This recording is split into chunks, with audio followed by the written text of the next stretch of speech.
Horizon Gents, welcome to CG Reaction, and this is British plugs are better than all other plugs, and here's why, by the channel Tom Scott. Yeah, British plug. I think I have some appliances here that is has a British plug in it.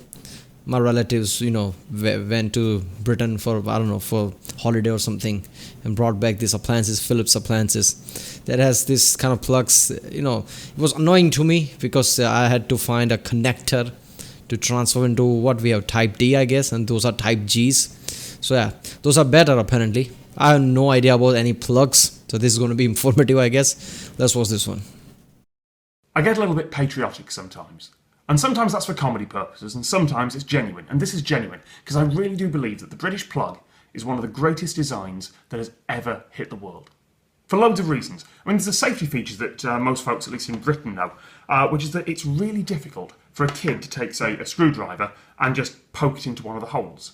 Because up here is earth, ground, for the Americans, that's a safety one. These two here are live and neutral, where the actual danger is. But they've got shutters over them.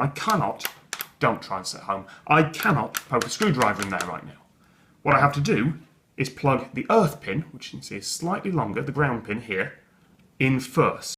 Try and sit home, where the actual danger is. But they've got shutters over them. Don't try and sit home. I cannot poke a screwdriver in there right now. What I have to do is... Okay, because they're flat pins, you can put screwdriver in, huh? That is clever actually. Plug the earth pin, which you can see is slightly longer, the ground pin here, in first. And when that goes in, little shutters come up and let the other pins in. So I can show that, because this extension here is really badly designed, which means I can put the plug in upside down. So if you have a look at those shutters, when I put the earth pin in, there we go, and there's now a contact for the other two pins.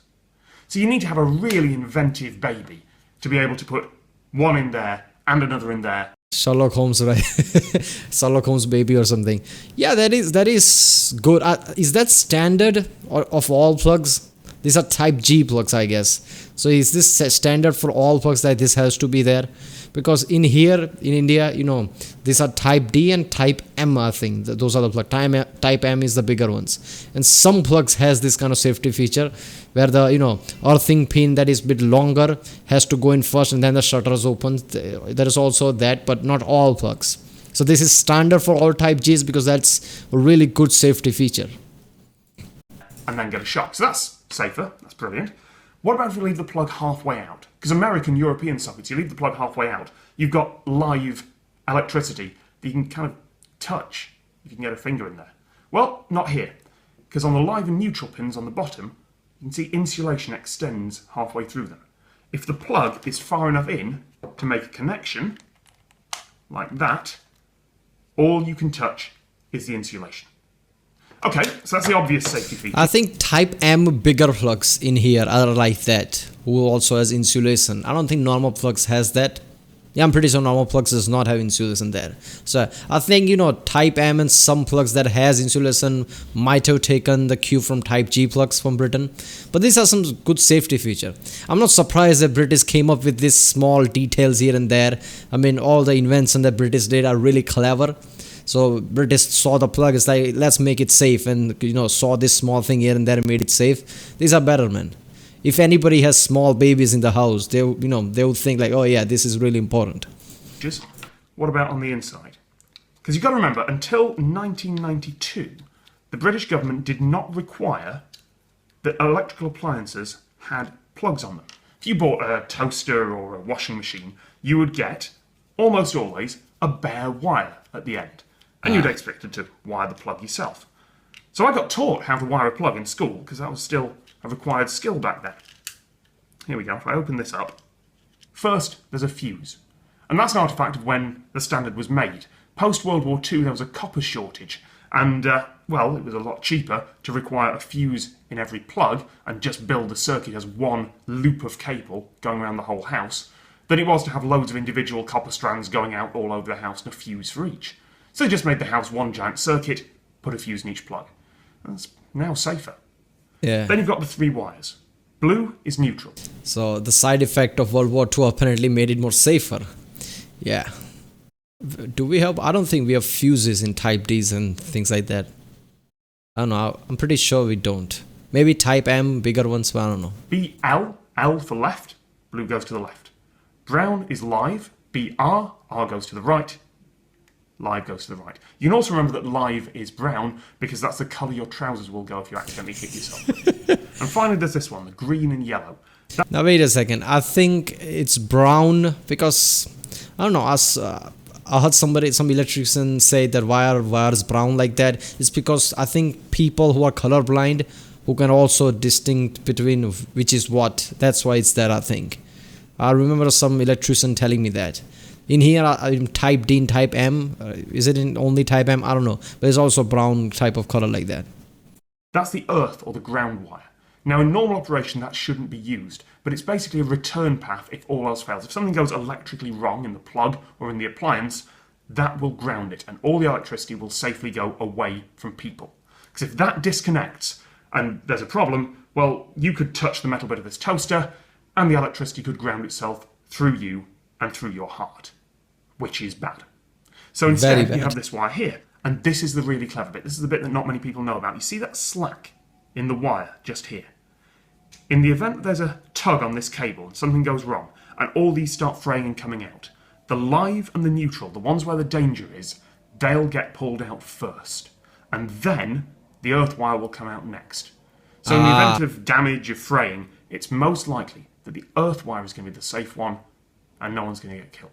That is damn clever. I don't know if we have that here or not. I have to look inside the plug by opening that. But if that, I hope that something like that is in the Type D and Type M too. I hope they adapted over time. But yeah, British came up with this is really good, man. So basically, you don't have to worry about earthing. You don't have to worry about touching an appliance and getting shocked in the process. This is good. If anything gonna get disconnected, it's the main live wires, not the earthing. As far as earthing go, recently, I have a farmhouse.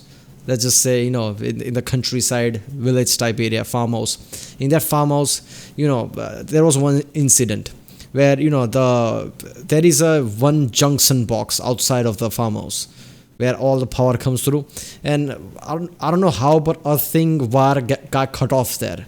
So what happened was, there was a, power circuit surge. I don't know what's called. I don't know the technical term, but extra power that went through the earthing that's supposed to go out, didn't go out because earthing wire was cut off at the junction.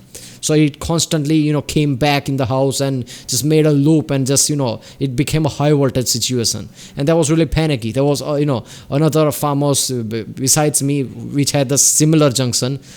ACs and things got burned off there, even though they shut off the switches. I just shut off the MCBs because, I'm a bit OCD that way. But they didn't. They just turn off the switch.